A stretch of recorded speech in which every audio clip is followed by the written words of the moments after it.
हमें इतिहास में यह पढ़ाया गया है कि मुगल बहुत महान थे। मुगलों ने भारत में कला, संस्कृति, न्याय और धार्मिक विचारधारा को फैलाया।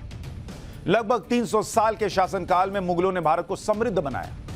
लेकिन आज आपको जानकर हैरानी होगी कि ज्यादातर मुगल शासक वो काम कर रहे थे जिसे इस्लाम में पाप कहा गया। बाबर, हुमायूं, अकबर, जहांगीर और शाहजहां जैसे मुगल शासक नशे के शौकीन थे। किसी को शराब का शौक था, कोई अफीम का आदी था, किसी को तंबाकू की तलब।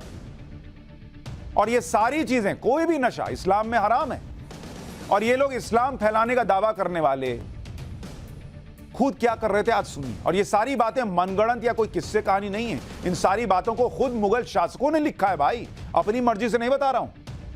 ज्यादातर बातें इसमें से मुगल शासकों ने खुद लिखी हैं, लेकिन बहुत से इतिहासकारों ने इन बातों को आपसे छुपाया ताकि मुगलों को महान बताने के एजेंडे में कहीं कोई कमी न रहे। आज आपको मुगलों की ही उन किताबों के बारे में बताऊंगा जिनमें नशे के शौक के बारे में विस्तार से लिखा गया है। नशा करना किसी की व्यक्तिगत पसंद का हिस्सा हो सकता है, लेकिन मुगलों को महान शासक मानने के लिए जीवन के हर पहलू के बारे में जानना भी बहुत जरूरी है। सबसे पहले आपको बता दूं कि किस मुगल शासक को किस तरह के नशे का शौक था, ताकि मुगलों की महानता की सच्चाई भी सबके सामने आए। जैसे अगर आप देखेंगे नशे का किसको कौन सा शौक था, जरा उसके बारे में सुनते चलिए। जैसे बाबर था, बाबर के बारे में है कि उसे शराब और अफीम का शौक था। अब बताइए, शराब और अफीम का शौकीन बाबर। हुमायूं, इसको अफीम का शौक था। बताइए, लोग नशा करते हैं और खुद को बताते हैं कि बहुत हम इस्लाम फैलाने हैं। अकबर, यह तंबाकू का शौकीन था और हुक्का का भी शौकीन था, हुक्का पीता रहता था। जहांगीर, कोई कम नहीं था, सबका एक से एक हिसाब देखिए। और जहांगीर जो है वो अफीम प्लस शराब का शौकीन था और इसी से मौत भी हुई। और शाहजहां, ये भाई जो है ये अफीम का शौकीन था। यानी शाहजहां, बाबर, हुमायूं, अकबर, जहांगीर सब नशे की लत में। लेकिन इतना मुगलों के बारे में पढ़ने के बावजूद आपको ये पता है। अब शुरुआत करते हैं बाबर से, जिसके लिए कहा जाता था कि बाबर अपने साथ तोप लाया था। लेकिन बाबर अपने साथ अफीम और कई तरह की शराब भी लाया था, यह कोई नहीं बताता।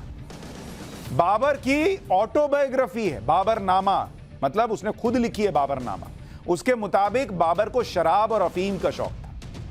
उस समय शराब को अर्क और अफीम को माजून कहा जाता था। इस किताब में ऐसी कई घटनाओं का जिक्र किया गया है जब बाबर अपने साथियों और दरबारियों के साथ आए दिन शराब की पार्टी करता था। हैरानी की बात यह है कि बाबर ने शराब और अफीम के लिए दिन भी तय कर रखे थे। शराब के लिए शनिवार तय किया हुआ था कि शनिवार को लगेगा, रविवार, मंगलवार और बुधवार को शराब। शनिवार, रविवार, मंगलवार, बुधवार को शराब। और जबकि अफीम पार्टी के लिए था कि सोमवार और गुरुवार और शुक्रवार, इस दिन अफीम की पार्टी, मतलब 7 दिन तय था। 3 दिन अफीम चलेगा, 4 दिन शराब चलेगी। 7 दिन पार्टी, 7 दिन अफीम और शराब। हालांकि बाबर ने बाद में शराब छोड़ दी थी, लेकिन इसके पीछे कोई मजबूत इच्छा शक्ति नहीं थी, बल्कि एक युद्ध को जीतने का टोटका था। उसके बारे में भी बताऊंगा, लेकिन उसके पहले अकबर की नशे वाली महानता देख लेते हैं। नशे के शौकीन मुगलों के बारे में कई इतिहासकारों ने विस्तार से लिखा है। एक किताब है private life of the Mughals of India. इस किताब में मशहूर इतिहासकार आर नाथ लिखते हैं कि अकबर को अपने पिता और दादा की तरह शराब का शौक नहीं था। अकबर को तंबाकू पीने का शौक था। अकबर को तंबाकू का स्वाद बादशाह बनने के बाद एक दरबारी असद बेग ने करवाया था। असद बेग ने एक खूबसूरत हुक्का के रूप में अकबर को तंबाकू पिलाई थी। सोने और चांदी से बने हुक्के की बनावट को देखकर अकबर बहुत प्रभावित हुआ। उस समय वहां मौजूद अकबर के हकीमों ने इसे पीने से मना किया, लेकिन तब असद बेग ने अकबर को बताया कि हुक्के में पानी के फिल्टर होने की वजह से उससे नुकसान नहीं होता। असद बेग ने यहां तक कह दिया कि यूरोप के लोग भी हुक्का पीते हैं। यूरोप के लोग इतने बेवकूफ नहीं है कि सब कुछ जानने समझने के बाद तंबाकू का सेवन करेंगे। और इस तरह अकबर के दरबार से हुक्का निकलकर दरबारियों और अमीर लोगों तक पहुंच गया और धीरे धीरे पूरे देश में फैल गया। अजीमो शान शहंशाह अकबर बादशाह हुक्का पीते थे। कमाल की बात यह है कि जब उत्तर भारत में तंबाकू का चलन बढ़ रहा था, तब अकबर के बेटे जहांगीर को तंबाकू से नफरत हो गई थी, क्योंकि जहांगीर को तंबाकू की गंध बिल्कुल पसंद नहीं थी। लेकिन नशे के मामले में जहांगीर ने सबको पीछे छोड़ दिया। शराब और अफीम के शौक के मामले में जहांगीर ने अपने सभी पूर्वजों को पीछे छोड़ा। हालत यह हो गई कि जहांगीर शराब के नशे में धुत पड़े रहते थे। कई बार तो दरबारियों दरबार छोड़कर बीच में उठना पड़ता था, क्योंकि बादशाह होश में नहीं हुआ करते थे, इतना लगा लेते थे। जहांगीर ने अपनी ऑटोबायोग्राफी तुजुके जहांगीरी में लिखा है कि वो एक दिन 20 प्याला शराब पीते थे एक दिन में, जिनमें से 14 प्याले दिन में और बाकी के 6 प्याले रात में पिया करते थे। ये जहांगीर खुद लिख के गया।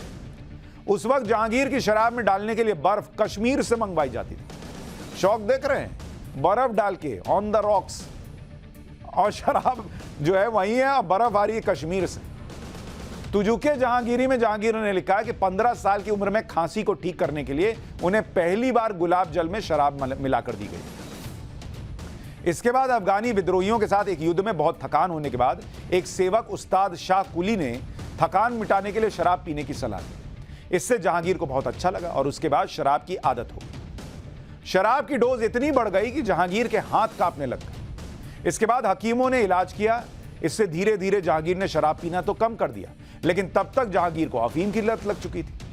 अफीम के बहुत ज्यादा सेवन से जहांगीर को अस्थमा की बीमारी हो गई और साल 1622 आते आते वो अस्थमा के कारण लगातार बीमार रहने लगा। अंत में अस्थमा के कारण ही 28 अक्टूबर 1627 को 58 साल की उम्र में जहांगीर की मौत हो गई। ऐसा भी कहा जाता है कि नूरजहां अपनी सत्ता चलाने के लिए जहांगीर को नशे दिलवाया करती थी, ताकि सत्ता की बागडोर नूरजहां के हाथ में रहे। हालांकि इसका जिक्र जहांगीर की आत्मकथा में नहीं है। आपको यह सुनकर हैरानी होगी कि जहांगीर को इस बात का अफसोस रहता था कि उसका बेटा शाहजहां शराब नहीं पीता। जहांगीर कहता था कि शाहजहां 24 साल का हो गया है और उसने आज तक शराब का एक घूंट तक नहीं लिया है। यह कैसे हो सकता है, क्योंकि बाप तो बहुत पीता था। बताइए, जो नशा कर करके मर गया वो अपने बेटे के लिए ऐसी बातें कह रहा था, लेकिन शाहजहां ने अफीम को शौक पालकर अपने पिता की इच्छा भी पूरी कर दी। हालांकि औरंगजेब को किसी तरह के नशे का शौक नहीं था, वो शराब और अफीम से नफरत करता था। लेकिन औरंगजेब को कत्लेआम का शौक था, जिसके बारे में हम सब जानते हैं। एक समय ऐसा भी आया जब बाबर ने शराब पीना छोड़ दिया। इसकी वजह थी 1527 में खानवा का युद्ध, जिसके बारे में मैंने कहा था ना कि आगे बताऊंगा। मुगलों के निजी जीवन पर लिखी गई किताब private life of the Mughals of India में इस बात का जिक्र किया गया है। 1527 में बाबर ने राजपूत राजा राणा सांगा से युद्ध लड़ा। बाबर जानता था कि राणा सांगा कभी कोई जंग नहीं हारे थे। पानीपत की लड़ाई में बाबर की सेना आधी हो चुकी थी, इसलिए बाबर के सैनिकों का आत्मविश्वास कुछ कम था। उस जंग में बाबर ने काबुल से स्पेशल शराब मंगाई हुई थी, जो युद्ध के दौरान आराम के वक्त में पी जाती थी। इस युद्ध में बाबर का एक ज्योतिषी या ज्योतिष सलाहकार कह लीजिए, मोहम्मद शरीफ नजूमी भी था, जिसने यह भविष्यवाणी की थी कि माहौल सल्तनत के पक्ष में नहीं है, इसलिए जंग में हार हो सकती है। इसलिए बाबर को अपनी प्रिय चीज छोड़ने की सलाह दी गई और शराब से ज्यादा बाबर को कुछ पसंद ही नहीं था। आखिरकार बाबर ने ऊंटों से लदी शराब की बड़ी बड़ी मटकियां फिकवा दी और युद्ध जीत गया। इस किताब के मुताबिक बाबर को मजबूरी में शराब को छोड़ना पड़ा, ना कि अपनी इच्छा से छोड़ा उसने। ये सारी बातें आपको इसलिए बताई ताकि मुगलों के महान वाले एजेंडे में नशे के शौकीन वाला सच भी आपको समझ में आ सके। मैंने पहले भी कहा कि नशा करना किसी का निजी फैसला हो सकता है, लेकिन महान जैसी उपाधि देने से पहले किसी भी व्यक्ति का पूरा सच जानना जरूरी है, और वो भी तब जब वो धर्म का खुद को बड़ा प्रचारक बताया जाए जिनको, और उनके खुद के धर्म में नशा जो है वो मना हो। इसके बाद आप तय कीजिए, उसे महान कहते हैं या नशे का शौकी।